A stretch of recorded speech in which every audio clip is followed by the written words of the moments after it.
नमस्कार प्रिय विद्यार्थियों। हम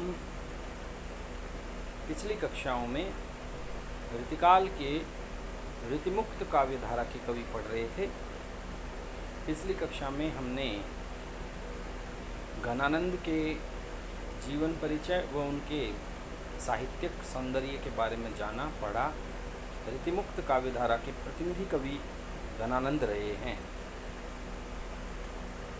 और सर्वाधिक आकर्षक श्रृंगार वर्णन भी घनानंद का रहा है। अब हम अन्य जो शेष ऋतिमुक्त काव्यधारा के कवि रहे हैं, आज उनका परिचय व साहित्यिक परिचय पढ़ेंगे। देखिए, सबसे पहले ऋतिकाल में ऋतिमुक्त कवियों में घनानंद के पश्चात हम बात करते हैं ऋतिकाल के ऋतिमुक्त कवि आलम की।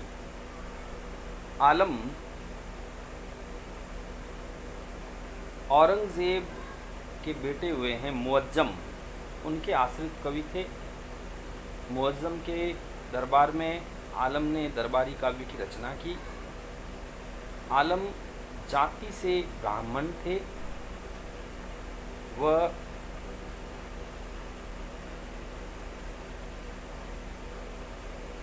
उस क्षेत्र की एक धोबिन थी, शेख रंगरेजिन, उससे प्रेम करते थे। और ऐसा बताया जाता है हिंदी साहित्य के इतिहास में कि आलम जो थे वो शेख रंगरेजिन के प्रेम में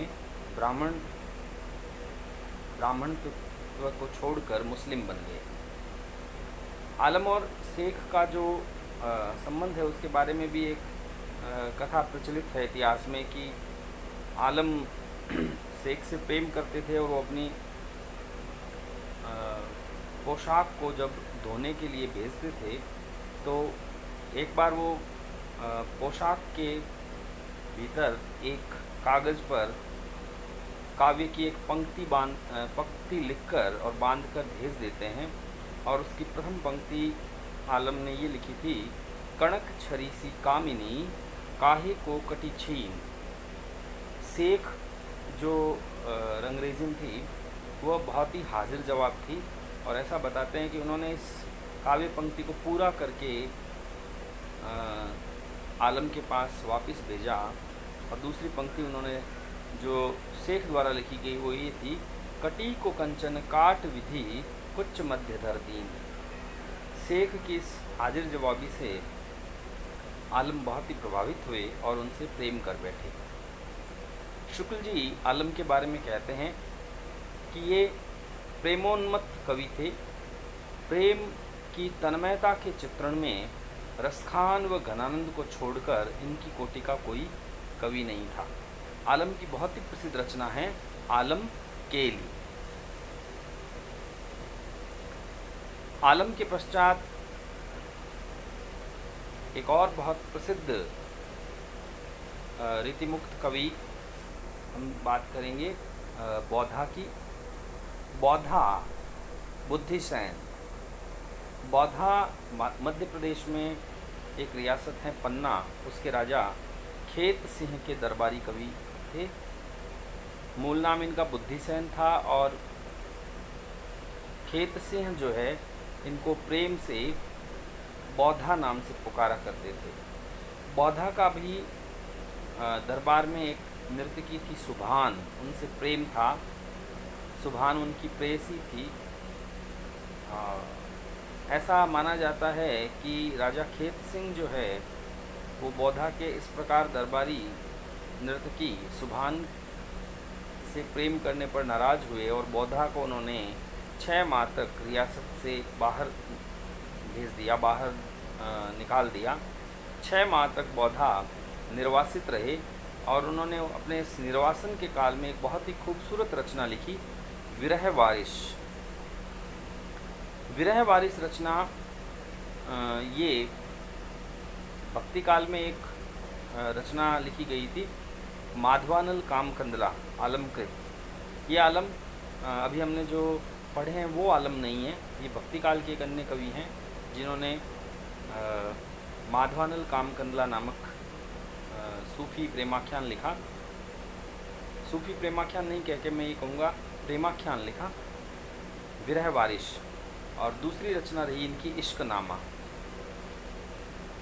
ऐसा बताया जाता है कि जब बौद्धा अपना निर्वासन काट के पुनः दरबार में लौटे तो पन्ना के राजा खेत सिंह ने बौद्धा से पूछा कि बौद्धा, तुमने इन 6 महीनों में क्या किया? तो उन्होंने अपनी विरह वारिस रचना और उसके रचना के अंश बौद्धा को सुनाए। तो बौद्धा अत्यंत प्रसन्न हुए और उन्होंने बौद्धा से कहा कि तुम्हें जो चाहिए वो मांग लो। तो बौद्धा उनको ये कहते हैं सुभान अल्लाह, और इस प्रकार बौद्धा जो है सुभान मांगते हैं और उनकी शादी सुभान से हो जाती है। देखिए, बौद्धा में प्रेम के विषय में जो इनकी इतिहास प्रसिद्ध पंक्तियां हैं वो मैं आपको बताना चाहूँगा कि बौद्धा प्रेम का मार्ग कैसा बताते हैं। वह कहते हैं, अति खीन मृणाल के तारहूँ पे तेही ऊपर पाँव दे आवणों हैं, ये प्रेम को पंथ कराल महा तलवार की धार पे धावणों हैं।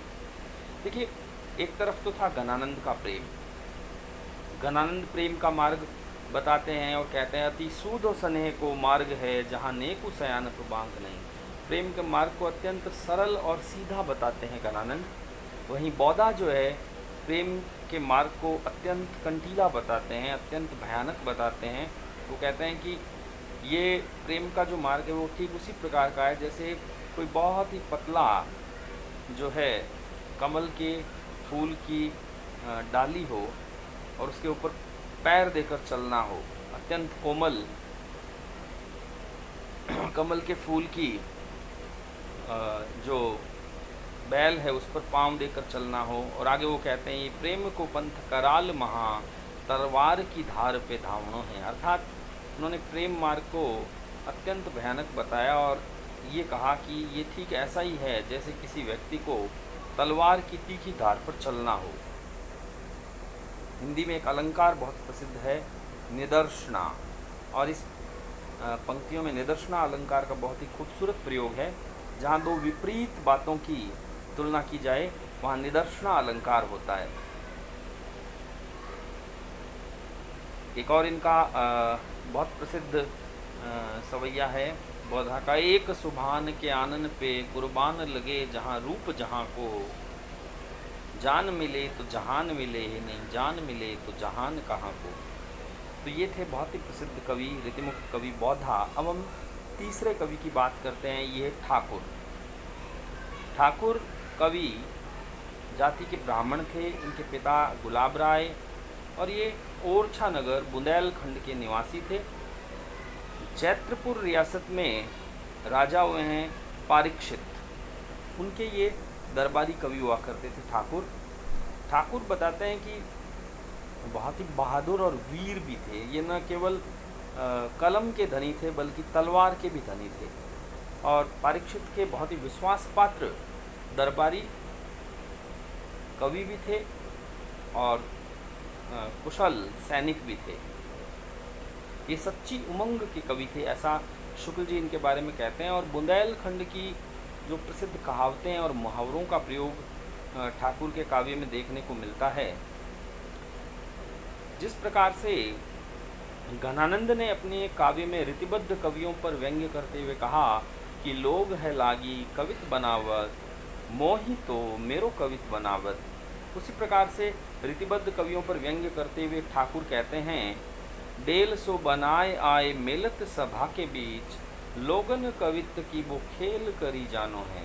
यानी रीतिबद्ध कवियों पर व्यंग्य करते हुए ठाकुर कहते हैं कि जिस प्रकार कोई मिट्टी का ढेर मतलब बनाता है, वैसे ये जो कवि हैं इनके लिए कविता करना ठीक मिट्टी के ढेर को बनाने वाले बच्चों के समान है कि ये मिट्टी का ढेर की तरह कविताएं जो हैं उनका ढेर लगा रहे हैं।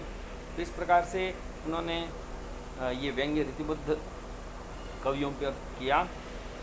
इसके अलावा ये व्यक्तिगत स्वतंत्रता के बेहद पक्षधर हैं जो इनके कवित्व में मिलता है। वो लिखते हैं, विधि के बनाए जीव जैते हैं जहाँ के तहाँ, खेलत फिरत तिन खेलन फिरण देव। यानी वो कहते हैं कि ईश्वर ने संसार में जीवों का निर्माण किया, उनका अपना अपना स्वभाव है और उन्हें अपने स्वभाव के अनुसार अपने जीवन को जीने देना चाहिए। एक इनकी बहुत ही प्रसिद्ध नोक झोंक है ठाकुर कवि की, जो पद्माकर के साथ हुई थी। अवध के सेनापति थे हिम्मत बहादुर, उनके दरबार में पद्माकर कविता किया करते थे और उस वक्त के बहुत ही प्रसिद्ध कवि थे। ऐसा बताया जाता है कि ठाकुर ने हिम्मत बहादुर के षड्यंत्र का पर्दाफाश किया, जिसमें वो परीक्षित राजा को नुकसान पहुंचाना चाहते थे।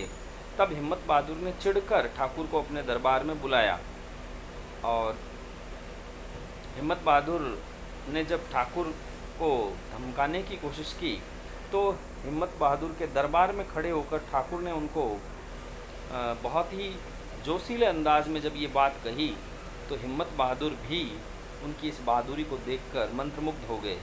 जब हिम्मत बहादुर के दरबार में ठाकुर ने कहा, सेवक सिपाही हम उन राजपूतन के, दान युद्ध जूरी बे में नेकू नहीं मुर के, ठाकुर कहत हम बेरी बेवकूफन के, जालिम दामाद हैं अदानिया ससुर के, चौजिन के चौजी महामौजिन के महाराज, हम कवि राय हैं चाकर चतुर के। यहाँ ठाकुर कहते हैं कि हम उस राजपूत के सेवक सिपाही हैं जो दान युद्ध में हम पीछे नहीं मुड़ते, हम दान भी करना जानते हैं तो युद्ध भी करना जानते हैं, और बेवकूफ़ों के बैरी हैं हम।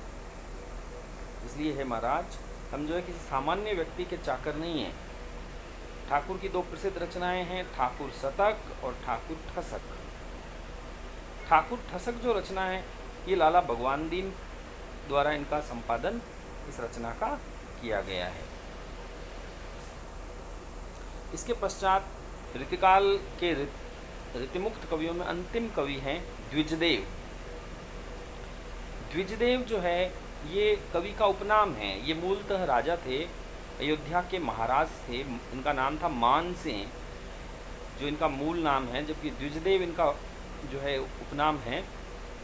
इनको मतलब उपाधि मिली हुई है द्विजदेव की, उपनाम नहीं कह के हम यूँ कह सकते हैं। इनको द्विजदेव के नाम से कवि के रूप में जाना जाता है, महाराजा मानसिंह को। शुक्ल जी ने इनके बारे में ये कहा है कि ब्रज भाषा के श्रृंगारी कवियों में इन्हें अंतिम प्रसिद्ध कवि समझा जाना चाहिए। यानी ऋतुकाल के अंतिम श्रृंगारी कवि, अंतिम प्रसिद्ध श्रृंगारी कवि के बारे में यदि हमसे कोई पूछे तो हमें उत्तर देना पड़ता है द्विजदेव। इनकी बहुत ही प्रसिद्ध रचनाएं हैं श्रृंगार लतिका सौरभ और श्रृंगार बत्तीसी। तो आज की जो ये कक्षा है, इस कक्षा में प्रिय विद्यार्थियों हमें ऋतुकाल के अन्य ऋतुमुक्त कवियों के बारे में पढ़ने को मिला। आप जो है दो प्रश्न जो है नोट कर लीजिए। पहला प्रश्न ये है कि आलम एवं बौद्धा का साहित्यिक परिचय लिखिए। दूसरा प्रश्न आप लिखिए ठाकुर एवं द्विजदेव का साहित्यिक परिचय लिखिए। आप इनके उत्तर लिख के मुझे व्हाट्सएप पे सेंड करेंगे, भेजेंगे। अब मैं आपको अगली कक्षा में ऋतुकाल, देखिए अब लगभग पूर्ण होने को है, ऋतुकाल का अंतिम अंश हम पढ़ेंगे और अगली कक्षा में ऋतुकाल और इस जो ये चौथी इकाई है इसकी समाप्ति हो जाएगी। ऋतुकाल के नीति कवि। शुक्रिया।